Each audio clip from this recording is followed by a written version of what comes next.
faktlari haqida biroz o'qib beray. Qozog'iston va Rossiya o'rtasida boya aytib o'tdim, dunyoda eng uzun quruqlik chegarasi bor. 7512.8 kilometr. Ekibas tuzasining tutun chiqaruvchi turbasi Gres borda, Ekibas tuzasida. Dunyoda eng uzun turbadir. Chiqib turadi-ku. Qozog'istonda atirgul va olmaning vatani hisoblanadi. Atirgul va olma. Ajoyib. Ixtiyor aka, birinchi marta eshityapman shu gapni, ya'ni olma va atirgul o'zimiz qardoshlardan. Shunday.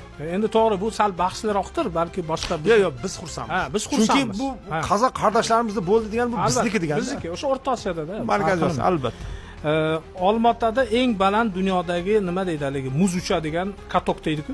Olmaotada eng baland Olmaotada. Shuncha sovuq o'lkalar turibdi. Qarang, Olmaotada dunyoda eng baland katok bor, ya'ni muz. Norvegiyalar? Yo'q, ularda emas, aynan Olmaotada. Meda o'sha Kanada. Bekarga Olmaota qishki olimpiadalarga qo'ymadida o'zini nimasini kandidaturasi. Eng uzuni balandi. Olmaota. Ajoyib. Shuningdek, Boyqo'ng'ir dunyoda ilk odam uchirgan kosmonavt. Bu endi butun butun dunyo. Gagarin o'sha Qozog'istondan uchgan dunyo. Bir kun SSR unut bo'ladi, lekin biz Baykonur bizda qoladi. Chunki mana ya'ni Boyqo'ng'ir mana bizda uchirganmiz deb maqtanamiz. Biz bemalol Qozog'iston biz o'rtacha maqtansak bo'ladi. Bizda uchgan. Ya'ni fazoga birinchi odam Markaziy Osiyodan bizdan uchdi. Bir kun SSR unut bo'ladi. Shunday. Ruslarning dengi so'zi bor-ku. Pul. Qozoq bizni turkiylarning tenga so'zidan olingan. Qozog'iston SSR hududidan chiqqan afsuski oxirgi mamlakatdir. Endi yig'ishtirib chiqib ketgan. Yig'ishtirib hammani qarab, uch chiqimni qoldirmay. Oqsoqolda. Oqsoqol endi hammani to'ppa-to'g'ri. Ulug' vatan urushida Qozog'istonning va qozoq xalqining o'rni, ya'ni xizmati beqiyosdir. Ya'ni qarang, o'sha paytdagi nafaqat qozoq o'g'lonlarining ko'rsatgan jasoratlari, fashistlarni, ya'ni natsistlarga otilgan har 3 ta o'qni bittasi Qozog'istonning qo'rg'oshidan qo'yilgan. Har 3 ta o'qni bittasi fashistlarga qozoq metallurgiyasi. Bu katta nima? Balxash ko'li bu g'aroyib ko'llardan biri, yarmi chuchuk, yarmi sho'r ko'l. Yarim deganda o'rtasidanmi? Yo'q, endi kattaroq qismi, lekin yarmida deyarli. Yo'q. Bu unikal. Aralashib ketmaydi. Aralashma. Endi o'sha joyi juda ham g'alati ko'rinadi. O'zi bir borishimiz kerak shu Balxashga. Albatta. G'aroyib. Chuchuk, yarmi sho'r cho'l. Fenomenalda. Bunaqa dunyoda kamdan kam. Qozog'iston o'sha dunyodagi yagona bir joyi bor, qirmizi flamingolar bor-ku, qush. Flamingo qushlar uchib keladigan dunyodagi eng shimoliy mamlakatdir. Qozog'istonga uchib keladi. Qirmizi flamingolar va bu dunyodagi eng shimoliy qismi hisoblanadi. Qozog'istonning madaniy markazi Turkiston shahri hisoblanadi va uni tashkil bo'lganiga 1,5 ming yildan oshdi. Bu o'sha Ahmad Yassaviylarning maqbaralari, bu dunyodagi eng o'sha madaniy meroslardan biri hisoblanadi. Ostona shahrining mana qurilish boyagi o'sha rasmlarni ko'rdik. Loyihasi juda ham ajoyib. Ostonaning markazi men ko'rganman, o'sha paytda hayratlanganman. Xuddi mana bizda endi bo'lyapti-ku, mana citylarimiz. Toshkent City. Toshkent City. Ular o'sha 20 yil oldin mana shunday ajoyib joyni qurib ketishgan, qarang. Xuddi Amerikaga tushib qolganday bo'lasiz.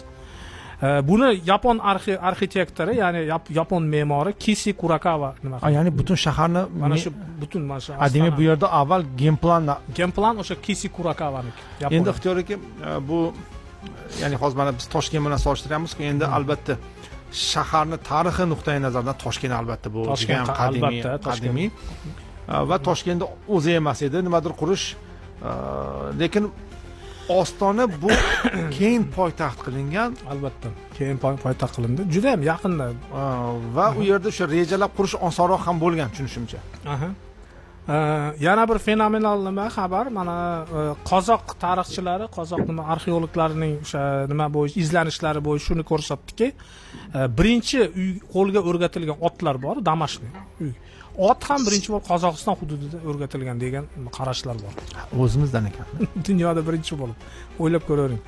Qozog'iston iqlimi rostdan ham o'ta noyob. Boya aytib o'tdim, oradagi balans 100 gradusgacha chiqadi. Masalan, Ostonada yozda temperatura, mana Ostonada 42.6 gradus plus bo'lsa, yozda, mana iyunda, qishda -51.6 ga chiqadi. Harorat. Bu binolar qanday turadi u? Endi shunga moslashtirilganda. Kontrastni qarang. Kontrasti 100. 100 gradus, ha? Bunaqasi bo'lmaydi. U uncha emasda. Mana bizda uzog'i bilan -20 bo'ladimi? U ham og'ir qabul qiladi. Eng og'ir, masalan 20. Yo, endi to'g'ri, Qoraqalpog'istonlarda undan ham. To'g'ri, yo, masalanda, masalan, Toshkentlarda qish, mayli, yozda 40 bo'lsa, orada farq 50 uzog'i bilan. Bu 100 farq. O'rtadagi nima masofasi. Qozog'iston choy iste'mol qilish bo'yicha odam boshiga o'sha dunyodagi eng oldingi mamlakatlardan biri ekan. 1.12 kilogramm to'g'ri keladi odam boshiga. Hatto hindlardan ham oldinda ekan. Ha, endi 650 gramm icharkan hindlar, qozoqlar 1.12 kilogramm choy ichishadi. Qozog'iston har yili o'sha choy sotib olish uchun $100 million sarflashadi. Import qilishadi, $100 million choy. Qozoqlar o'z ajdodlarini nihoyatda chuqur sevadigan, chuqur biladigan va o'z ajdodlarini hurmat bilan nima qiladigan xalq. Albatta. Mana 7 ajdodini bilish bo'yicha qozoqlar. Ularda masalan o'zini juzidan hatto qiz ham olmaydi mana qozoqlar. Bu yaxshi. Chunki qozoq, mana qarang, qozoq yigitlar qanaqa baquvvat, kelishgan baquvvat, qon aylanadi. Chunki ular o'sha o'zini singlisi hisoblaydi-da, o'zini qishlog'i, ovulidan. Bu menimcha to'g'ri. Juda ham to'g'ri siyosat bo'lgan deb o'ylayman, etnik jihatdan. Qozoqlar, har bir qozoq deyarli o'zini 7 ta ajdodini biladi, ko'pchiligi. Albatta, bu 90%. Qozog'istonda haligacha qarang, yovvoyi tuyalar va yovvoyi otlar yuradi. Yovvoyi tuya va yovvoyi otlar. Xuddi Amerika preriyada otlar yuradi-ku, yovvoyi, Mustang. Ya'ni hech kimniki emas. Hech kimniki emas. Qozog'istonda hali ham bor ekan shunaqangi. Yilqilar, yovvoyi hech kimniki emas. O'zi yuradi, o'zi kunini. Yovvoyi tuya, yovvoyi otlar bor. Unikal mamlakat haqiqatan. Olmaotadan 200 kilometr sharqroqda Charin kanyoni bor. Hozir buni videosini ham ko'ramiz. Uzunligi 154 kilometr bo'lib, AQShning Koloradosida joylashgan Grand kanyonga o'xshab ketadi deyarli. Hozir videosini ham ko'ramiz buni. Markazi Osiyodagi eng katta va eng yosh muzey tashkil qilingan Qozog'iston Respublikasining milliy muzeyidir. Bu muzey dunyodagi 10 ta yirik ekspozitsiyalar muzeyiga kiradi. Ostonada Xon Shotir degan shotir bor. Bu dunyoda eng katta shotir hisoblanadi. Shatyormi? Shatyor, Xon Shotir degan shotirga o'xshatib tashkil qilingan Almanimada. Bu dunyoda eng yirik o'sha shotir hisoblanadi. Uning arxitektori Norman Fosterdir. Qarang, qoyil qolish kerak qozoq bovurlarga, faqat dunyodagi eng haligi kuchli arxitektorlarni, yuqori spetsialistlarni olib kelib jalb qilgan. Mana men qozoq nimalariga ham qoyil qolaman. Kinosiga, studiya. Bular dunyo miqyosida filmlar ishlayapti. Mana o'sha haligi Kochevnikmi, ko'chmanchi filmlar, Gollivud bilan filmlar ishlayapti. Bular juda ko'p tomondan o'rnakda O'rta Osiyo xalqlari ko'pchilikka. Ular yuqori darajalarga chiqishni maqsad qilyapti-da qozoqlar. Qoyil qolish kerak. Shuningdek, Qozog'istonda g'aroyib haykallarga boy mamlakat. Masalan, Beatlesga yoki yana boshqa turli xil nimalarga qo'yilgan haykallar bor. Qozog'iston nafaqat yirik don eksportyori, balki yumshoq machalka bor-ku mana bu. Yumshoq machalka eksport qilish bo'yicha Qozog'iston dunyodagi eng oldingi o'rinda turadigan. Bu ham bir g'aroyib nimasi ekan-da. Dunyoda eng badavlat Koreys millatidagi o'sha kishi qayerda deb o'ylaysiz? Janubiy Koreyada emas ekan. G'ayratxo'ja. Qarang, dunyodagi eng badavlat Koreys Janubiy Koreya, Yaponiya, Xitoy yoki AQShda yashamaydi. Balki Qozog'iston fuqarosi Vladimir Kim hisoblanadi. Dunyoda eng boy Koreys. Bu tadbirkor mis ishlovchi Qozoq mis aksioner kompaniyasining rahbari. Uning boyligi o'sha 30 milliardmi shunaqangi yoki shunga yaqinmi? Shular juda katta pul. Ya'ni dunyodagi eng boy Koreys millatiga mansub. Koreys millatiga mansub kishi Qozog'iston fuqarosi, Qozog'iston grajdani. Qardoshlarimiz sana ularni ham boy qilganda. Shunday. Endi o'sha video filmni qo'yib olasiz. Mana Qozog'iston bir o'sha nima joylarini ko'raylik, chiroyli joylarini.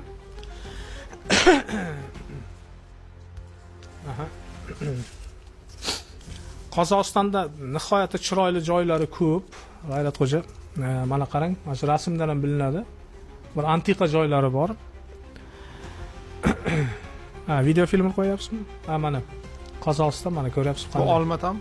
Bu Olmaota. O'zi bir Olmaotaga borishimiz kerak. Mana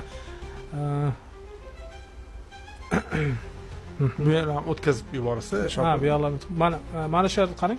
Mana Charin kanyoni 154 kilometr uzunlikda, 300 metr balandlikdagi nimalar bor, qoyalar bor, ko'ryapsizmi? Bu haqiqatan fantastik joylar, mana ko'ryapsiz. Haqiqatan Grand Canyon. Grand Canyon, deyarli Grand Canyon. To'g'ri, endi Grand Canyonchalik bahaybat emas, lekin undan qolishmaydi-da, mana 154 kilometr uzun. 12 million yil oldin shakllangan, ko'ryapsizmi? Bu yer turistlarni tortadigan joylar. Qozog'istonda mana shunaqa joylar bor, ko'ryapsizmi? 2 kilometrli vodiylar bor ekan orasida. Yirik vodiylar bor. Ko'rdingizmi? Bu xuddi o'sha Amerikaga tushib qolganday bo'lasizda, Koloradoga. Lekin o'zimizning Qozog'istonda Charin kanyoni. Charin kanyoni. Bizda ham aytdimki, bor deb haligi Qoraqalpoq nimalarda. Mana Burabay degan joy bor, Akmalinsk oblastida. Bu ham g'aroyib joylardan biri. 752 turdagi o'simlik bor bu yerda.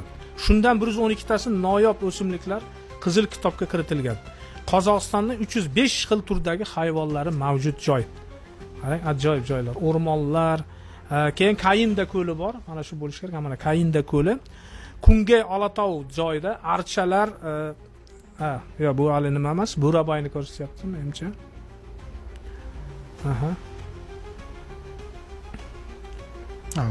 Mana Kayinda ko'li bor, Kungay Olatovda qarang, archalar suvdan chiqib turadi.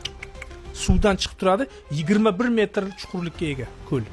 Bu endi zilzila natijasida paydo bo'lgan 1911-yili, ammo shunaqangi bir g'aroyib o'sha nimani hosil qilgan ko'rinish.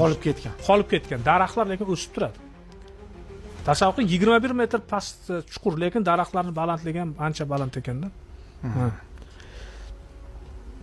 Shunaqangi ajoyib o'sha zilzila natijasida paydo bo'lmasa ham shunaqa shaffof deydi buni suvini. Ya'ni daraxtlar ko'rinib turar ekan pastdagi nimasi. Ko'rdingizmi? Kayinda ko'li Kungay Olatovida. Bayon Avul degan nimasi bor, milliy bog'i bor, mana shu. Bayon Avul Pavlodar oblastida joylashgan. Bu 1985-yilda tuzilgan, ya'ni milliy bog' sifatida nima qilindi, bu yer ro'yxatga olindi. Ajoyib joy, 4 ta chuchuk suv ko'li bor. Shuningdek shamol va boyagi eroziyalar natijasida qarang, relyefi g'aroyib bir nima hosil qilgan. Ko'rdingizmi? G'aroyib nima hosil qilgan. Juda ko'p ko'llari bor. Mana ko'rdingizmi qanday nimalar hosil qilgan. Xuddi bu tabiiy.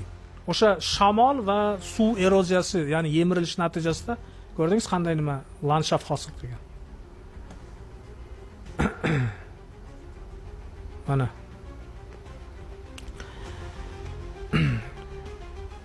Oltin Emel degan joy bor. Bu Olmaota oblastida kuylovchi barxanlar bor. Kuylaydi. Chunki quruq issiq payti shunaqa tovush chiqar ekanki, xuddi piano organda qo'shiq chalayotganday bo'ladi. Tovush eshitiladi. Bu menimcha Marka ko'l, bu O'rta Osiyodagi eng baland sharshara bo'ladi. Mana bu Marka ko'l. Xuddi o'sha nima deydi? Xuddi Shvetsariya nimasiga o'xshaydi, Shvetsariyadagi haligilarga o'xshab ketadi.